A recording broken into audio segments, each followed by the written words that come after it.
Bueno, en teatro, atención cámara, miren lo que mi compañero está mostrando en el aire. Es el flyer de la obra Imagen Velada, una obra que esconde una feroz crítica y pero muy, muy, muy divertida, dirigida por Santiago Governori, y es precisamente Santiago, su director, quien está conectado a través del Meet para hablar con nosotros en este primer segmento de Cinefilia.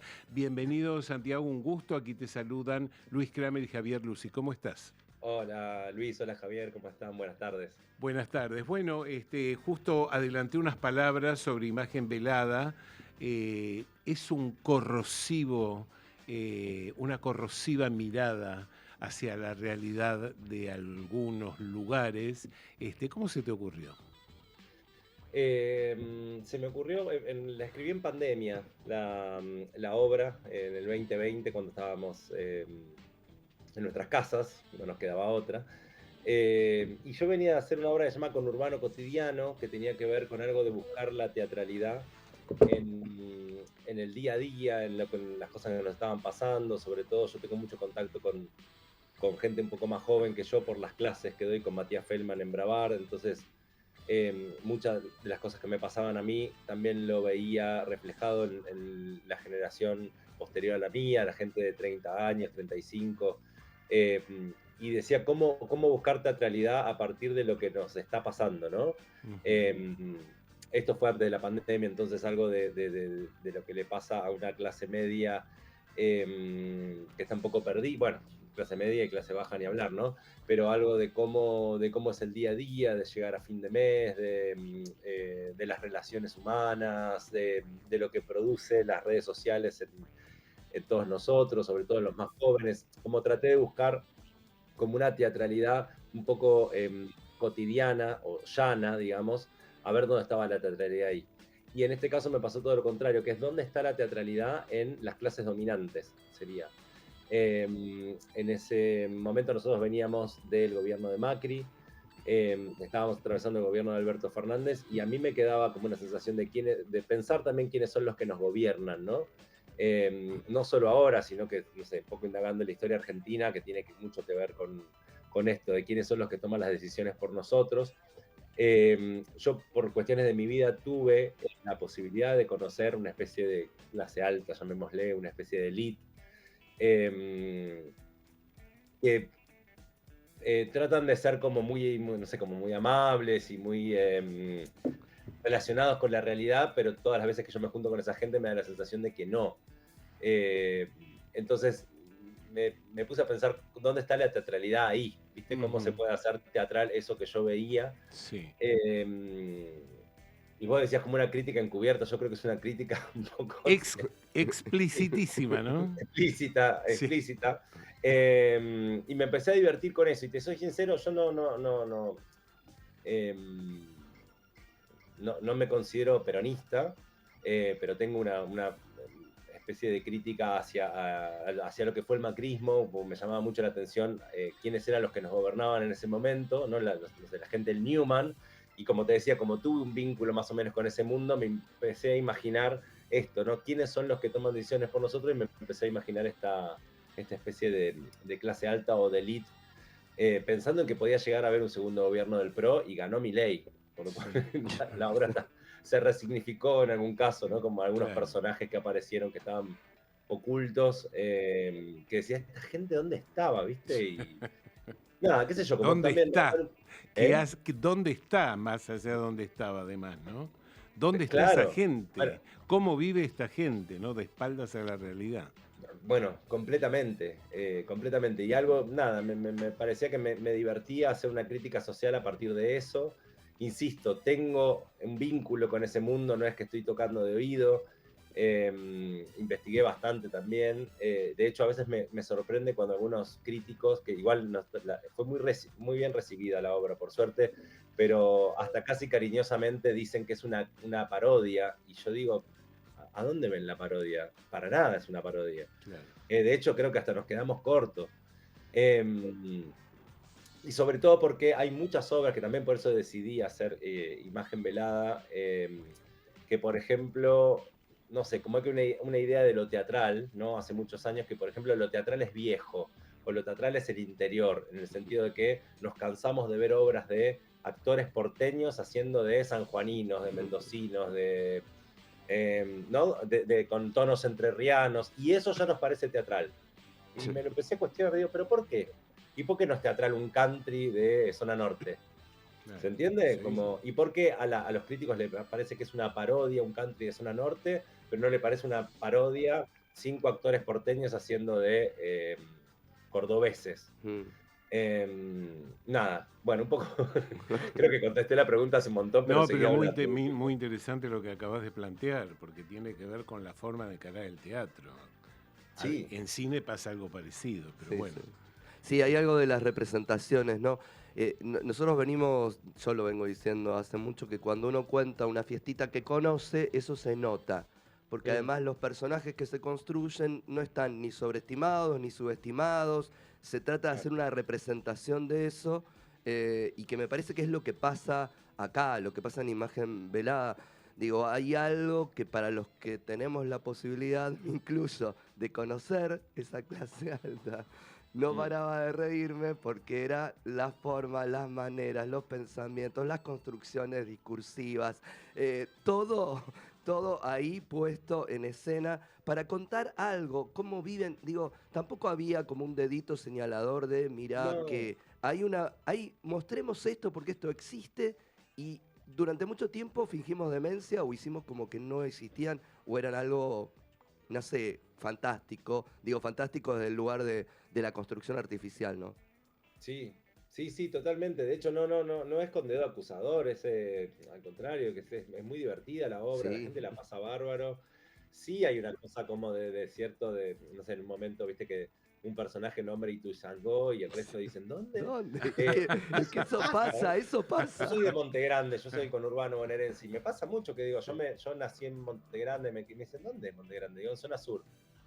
¿Pero por dónde? Digo, Ezeiza, Loma de Zamora, tengo que explicarlo, ¿viste? Y es acá, Sí, sí, 30 Me kilómetros. pasa lo mismo, sí, sí. Bueno, nada, me está pasando en las últimas obras que hago que no puedo evitarlo, el contexto Claro. social, lo que nos está pasando, no lo puedo evitar, no sé si podría hacer una obra sobre, no sé, unos pibes que están en Berlín, no sé. Claro. Me afecta tanto lo que está pasando hace Sí, muchos sí. años ya que siento que tengo que buscar la teatralidad ahí.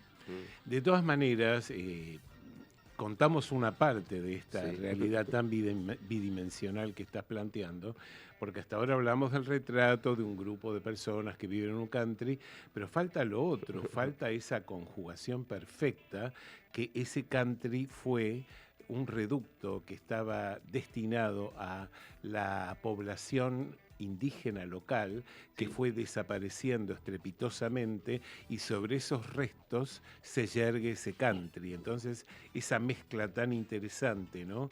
Entre conocimiento, ignorancia, negación y todos los demás elementos que conforman este cóctel tan interesante. Sí, que bueno, a ver, yo me basé un poco en eso. A mí la primera imagen, como diría Cartoon, el maestro Cartoon, la imagen generadora fue... yo tengo un vínculo con con lo fantasmático, digamos, mi mamá supuestamente ve gente muerta, entonces yo tengo miedo desde muy chico de que se me aparezca alguien, no sé, por herencia genética. Yo muchas veces mi mamá dice, nunca viste nada, digo, no, yo prefiero no ver nada, pero cuando veo una película de terror después voy al baño Mirá. con un miedo, abro la cortina del baño por la duda. Bueno, que no se te aparezca la gente del country, por favor. Claro, sí, que están vivos, que son peores. Sí. Entonces, se me apareció una imagen como de algo muy actual, visto por alguien del pasado. Mira. ¿No? ¿Cómo ve la sociedad argentina actual a alguien que vivió en el pasado? Sí. Y se me aparecía la imagen, vieron que hay fotos veladas que Sí. parece que hay un fantasma, que a veces Sí. es simplemente una luz. Es cierto. Sí. Sí, sí. Otra vez hasta se ve una figura humana, pero ahí ya no sé, no me arriesgo a decir qué es. Esa fue como la imagen generadora y después empecé a investigar. Al principio iba a ser una especie de gaucho, el que veía eso. Después era un mestizo, que era hijo de un español con una india. Digo india de manera bruta, ¿no? Sí. Y después me pareció que era mejor que sea alguien un poco más ingenuo en el sentido de que sea un querandí que muere en las primeras invasiones españolas. Claro. O sea, que directamente no No vio el vea. armado de esta sociedad, Claro. no entiende cómo se armó. Entonces, él descubre el armado de la sociedad argentina a partir de la televisión, porque lo único que puede ver es la televisión cuando la aprenden las personas que habitan esta casa. Claro. Y también me parecía muy fuerte a nivel poético, ¿no? Alguien que se cría con la televisión, que un poco me pasó a mí. Yo era muy chico, mis viejos trabajaban mucho, no sé, como algo de quedarte en casa viendo la tele. Entonces ahí empecé a investigar. Es muy loco que donde habitaban los querandíes ahora son zonas de country. Por ejemplo, la primera gran matanza de querandíes por parte de los españoles fue en Ezeiza, que es cerca de Monte Grande, donde soy yo, que está muy cerca el lugar de unos countries que son muy conocidos en zona sur. Sí. Entonces, nada, como que viste esta cosa como que dicen, la obra es más inteligente que el autor. Digo, se pone en marcha la maquinaria y empiezan a aparecer datos que parece que te los manda una especie de dios. El dios del teatro que te dice, mirá, y encima esto que pensaste, tenés hasta apoyo bibliográfico, histórico ahí. Entonces todo se me empezó a armar la obra, a cobrar una relevancia que quizás ni me imaginé que iba a tener cuando la empecé a escribir. Ahí algunos de los críticas que hablaban, digo, citaban a Buñuel, Sí. citaban, ¿qué más estaba dando vueltas? Bueno, obviamente la formación de nuestra nación, digo, Civilización y Barbarie está por ahí dando vueltas también Sí. de alguna forma. Yo pensaba también en Capote, pensaba en cuando uno se inmiscuye en una clase que no y revela eso. ¿Qué pasó con los Perdón, que... no escuché En el Truman nombre. Capote. Ah, sí, como Digo, ¿no? En más eso, periodístico, sí. sí, y además en inmiscuirte en una clase que te abre las puertas a la que uno no pertenece y empieza a contar los truquitos y las cositas de esa otra clase. ¿Qué te pasó con ese acceso y esas posibilidades al retratar y al contar esto que estás contando? Mirá, es muy loco porque yo soy muy, muy fan de Buñuel. De hecho, hasta lo tomé de referencia para muchas obras que escribí. Sí. Y en este caso no. Mirá, Pero se ve salió. que inconscientemente está algo del ángel exterminador. Digo, es Sí. la clase burguesa que se queda encerrada en su cabeza, porque en realidad no hay nada físico que les impida salir Exacto, de del la lugar. casa. Sí. Entonces fue como una especie de homenaje inconsciente, digamos, porque no lo tomé tanto en cuenta. Igual, imagínate que me comparen con Buñuel, es como un halago enorme para mí. ¿Cuánto tiempo de ensayo llevó la obra? Llevó más o menos un año. El tema es que fue muy complicado porque al ser 11 actores, una obra de teatro, ahora estamos en el Astros, en el Sí, ámbito sí. comercial, pero es una obra de teatro independiente Claro. en toda su concepción, en el sentido de que la hicimos sin plata realmente. Después aparecieron unos subsidios que sirvieron para pagar deudas, pero lo hicimos sin plata y bueno, el elenco es maravilloso, es un elenco de actores con mucha experiencia, que todos están en una edad compleja en el sentido de que tienen hijos, algunos tienen padres enfermos, problemas laborales, económicos, todo lo que se pueden imaginar que está viviendo ahora la sociedad de teatro independiente, Sí. y supongo que los artistas en general. Sí. Entonces ensayar fue un martirio, o sea, no los tenía casi nunca a los 11 juntos. Ensayamos por partes, algunos hacían 2 personajes en los ensayos, entonces fue una especie de patchwork de ensayos así creativo, pero yo creo que en total habrá sido, sí, unos 10 meses. También, nada, un elenco con una calidad técnica que pueden resolver cosas que quizás otro tipo de elenco no. Mm. O sea, llegamos al estreno y el día del estreno les dije, muchachos, sálvense, porque no tuvimos tantas pasadas ni tanto tiempo como para... Yo creo que la obra se terminó armando más con el público que antes, y a la vez teníamos que estrenar, porque si no empezaban a haber trabajos que coincidían con los ensayos, viste, que no sé, series, Sí. cosas que empezaban a salir a los chicos. Nada, un poco también adaptarse a la situación actual, ¿no?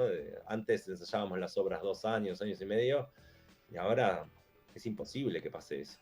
Igual adaptarse a la situación social, pero hacer un elenco, como hace mucho, no se ve, porque en general el teatro ahora se circunscribe a monólogos, 1, 2 personajes, Es alguien cierto. haciendo... Digo, es la situación social, pero metés 11 actores, un mecanismo de relojería para las entradas, salidas, los discursos y todo. Digo, ahí también hay Bueno, una pelea.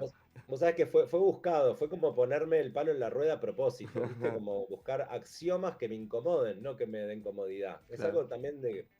Parto mucho yo de esa idea, lo trabajamos mucho también con Matías Feldman en las clases de Bravar, como, bueno, ¿qué es lo que me incomoda? ¿Cómo puedo salir de mi carril por el que voy siempre, ¿no? Porque es lo que también me motiva a hacer. Después, obviamente, que puede fallar, puede generar obras que no son las que quiere ver la gente ahora, lamentablemente.